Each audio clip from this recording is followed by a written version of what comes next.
नमस्कार। दैनिक मौसम चर्चा में आपका हार्दिक स्वागत है। मैं अश्विन कुमार मित्रा। आइए सबसे पहले महत्वपूर्ण मौसम की जानकारी देख लेते हैं। सबसे पहले हम आपको बता दें, उत्तरी अंडमान सागर और दक्षिण अंडमान सागर और साथ ही साथ दक्षिण पूर्व बंगाल खाड़ी के पास एक कम दबाव का क्षेत्र जो बना हुआ है, वो 24 अक्टूबर 2022 तक पश्चिम मध्य और इससे सटे मध्य पूर्व बंगाल की खाड़ी के ऊपर चक्रवाती तूफान के रूप में धीरे-धीरे बदलने की संभावना है।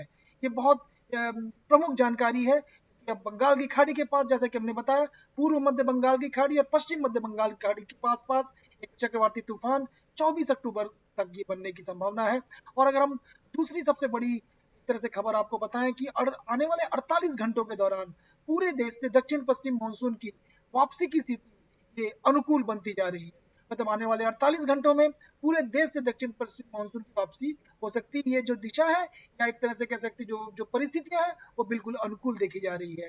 आइए बात करते हैं जो जो बंगाल की खाड़ी पे जो कम दबाव का क्षेत्र बना हुआ है उसकी क्या संभावना है और किस जगह पे वो आगे जाने वाला है। तो सबसे पहले जैसा कि हमने बताया, उत्तरी अंडमान सागर, दक्षिणी अंडमान सागर और दक्षिण पूर्व बंगाल खाड़ी के आसपास में जो एक कम दबाव का क्षेत्र बना है, अब ये पश्चिम उत्तर पश्चिम की ओर आगे बढ़ेगा और साथ ही साथ 22 अक्टूबर को दक्षिण पूर्व और उससे सटे पूर्व मध्य बंगाल की खाड़ी के पास एक डिप्रेशन में, जिसको हमने डी से दिखाया हुआ, डिप्रेशन के रूप में हो जाएगा और फिर से ये उत्तर पश्चिम की ओर आगे बढ़ेगा और 23 अक्टूबर को वो पूर्व मध्य और उससे सटे दक्षिण पूर्वी बंगाल की खाड़ी के पास एक डीप डिप्रेशन, जिसको हम कह सकते हैं डीप डिप्रेशन, गहरे अवसाद में ये बदल जाने की संभावना है। मतलब 22 तारीख को एक तरह से जैसा कि हमने बताया डिप्रेशन, 23 तारीख को ये डीप डिप्रेशन में केंद्रित हो जाएगा। उसके बाद जो इसकी स्थिति होगी वो धीरे धीरे अब वो उत्तर की ओर मुड़ेगा। डीप डिप्रेशन बनने के बाद इसकी स्थिति अब उत्तर की ओर होगी, या कह सकते हैं इसका जो रुख होगा वो उत्तर की ओर मुड़ेगा और 24 अक्टूबर तक पश्चिम मध्य से सटे मध्य पूर्व बंगाल की खाड़ी के ऊपर एक चक्रवाती तूफान के रूप में बदलने की बहुत संभावना है। जैसा कि हमने बताया, 24 अक्टूबर पश्चिम मध्य और उससे सटे पूर्व मध्य बंगाल की खाड़ी के पास एक चक्रवाती तूफान के रूप में ले लेगा और उसके बाद की अगर हम बात करें, फिर ये उत्तर उत्तर पूर्व की ओर आगे बढ़ेगा। चक्रवाती तूफान बनने के बाद ये उत्तर उत्तर पूर्व की ओर आगे बढ़ेगा, जिसको कह सकते हैं रिकर्व, जैसा कि हमने बताया था आपको। ये उत्तर उत्तर पूर्व की दिशा में आगे बढ़ेगा और 25 अक्टूबर को पश्चिम बंगाल और बांग्लादेश के तटों के पास पहुंचने की संभावना है। मतलब लगभग तटों के पास जो एक तरह से बांग्लादेश और पश्चिम बंगाल की अगर हम बात करें तो ये उनके तटों के पास पहुंचने की जो तारीख होगी वो 25 अक्टूबर को रहेगी। और साथ ही साथ हम आपको आपको बता दें, ये उड़ीसा तट को भी पार करते हुए आगे बढ़ेगा। मतलब एक तरह से उड़ीसा के तट को पार करते हुए 25 अक्टूबर को पश्चिम बंगाल और बांग्लादेश के तटों के पास पहुंचेगा। हम जीआईएस के मैप में अगर आपको दिखाएं, ये देखिए, आप देख सकते हैं ये स्थिति है। ये स्थिति धीरे धीरे आगे बढ़ रही है। आप देखेंगे, ये देखिए 24 तारीख की 12 यूटीसी में 40 नॉट, 25 यूटीसी जीरो में 45 नॉट, 25 25 एक तरह से देखिए 25 अक्टूबर को आप देखेंगे, ये देखिए हवाओं की गति बढ़ रही है और ये उसकी जो दिशा होगी यहाँ से आने के बाद ये बिल्कुल उत्तर उत्तर पूर्व की ओर आगे मुड़ेगा। तो ये एक तरह से ये ऑब्जर्व और फोरकास्ट ट्रैक है, ये जो ये आज एक तरह से हम कह सकते हैं नॉर्थ अंडमान सी और बेस्ड ऑन 3 में 21 तारीख को ये आज बना हुआ है, आप देख सकते हैं। साथ ही साथ अगर ऑब्जर्व फोरकास्ट ट्रैक की बात करें, हवाओं की गति देखेंगे, ये देखिए हवाओं की गति यहाँ पे बहुत तेज दिखती जा रही है। पश्चिम बंगाल और बांग्लादेश के बॉर्डर के पास, ये देखेंगे तटों के पास, आप देखेंगे ये देखिए हवाओं की गति काफी ज्यादा होगी। उसके प्रभाव में ये सारी चीजों को दिखाया जा रहा है। ये जीआईएस मैप में दिखाया गया है। इसकी ज्यादा जानकारी आप आरएसएमसी साइट, जो हमारी वेबसाइट है rsmcimd.gov.in में आके देख सकते हैं। अब आप बात कर लें मछुआरों के लिए जो सलाह दी जाएगी, मुख्य रूप से आप देखेंगे, ये देखिए 21 अक्टूबर को स्पॉली वेदर होगा, जो एक तरह से 40 से 45 किलोमीटर प्रति घंटे की रफ्तार से हवाएं चलेंगी। 55 किलोमीटर तक की हवाएं बढ़ेंगी आगे, वो होगी साउथ ईस्ट बंगाल की खाड़ी में। 22 अक्टूबर की बात करें, 22 अक्टूबर को अगर आप तेज होगी 45 से 55।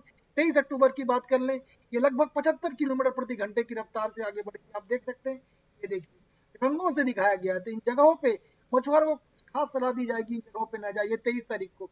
24 तारीख की अगर हम बात कर लें, गेल विंड स्पीड, जिसको हम कह सकते हैं बहुत ज्यादा तीव्र हवाएं चलेंगी 70 से 80 किलोमीटर और इसकी जो एक तरह से गस्टिंग होगी वो लगभग 90 किलोमीटर प्रति घंटे की रफ्तार से आगे बढ़ेगी। ये जैसे कि हम आपको दिखा रहे हैं चित्रों में।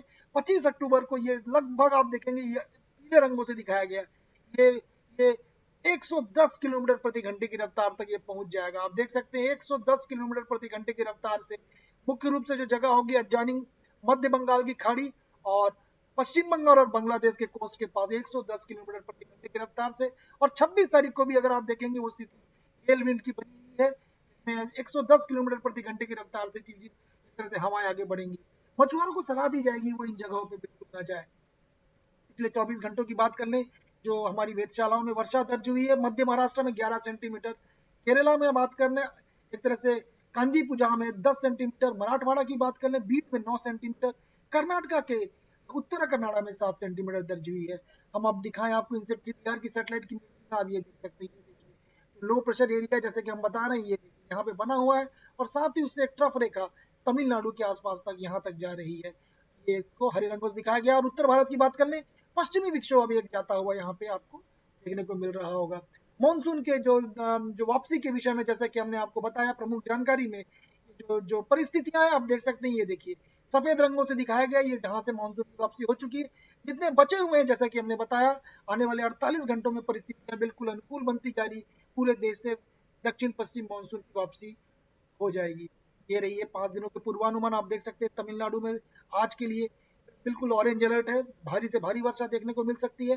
महाराष्ट्र में एक तरह से वर्षा और एक तरह से थंडरस्टॉर्म लाइटनिंग, और साथ साथ आंध्र प्रदेश में देख सकते हैं। उत्तर भारत की बात करें, जैसा कि पश्चिमी विक्षोभ है, थंडरस्टॉर्म लाइटनिंग की स्थिति यहाँ पे बनती है। हालांकि जो इसको जो हमने जैसे कि बताया चक्रवाती तूफान आने की संभावना है, तेज हवाएं 23 तारीख 24 तारीख, अब 24 तारीख की अगर हम बात कर ले, देखिए पश्चिम बंगाल और उड़ीसा में ऑरेंज अलर्ट है, भारी से भारी वर्षा। और अगर 25 तारीख की बात करें, पश्चिम बंगाल में रेड अलर्ट है, अत्यंत भारी वर्षा देखने को मिल सकती है। साथ ही साथ उड़ीसा में भी एक तरह से ऑरेंज अलर्ट है, उड़ीसा में भी भारी से भारी वर्षा 25 तारीख को देखने को मिल सकती है।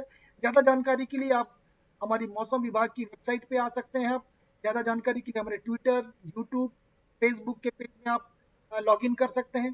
कल एक बार फिर से हम आपके सामने उपस्थित रहेंगे, तब तक के लिए धन्यवाद।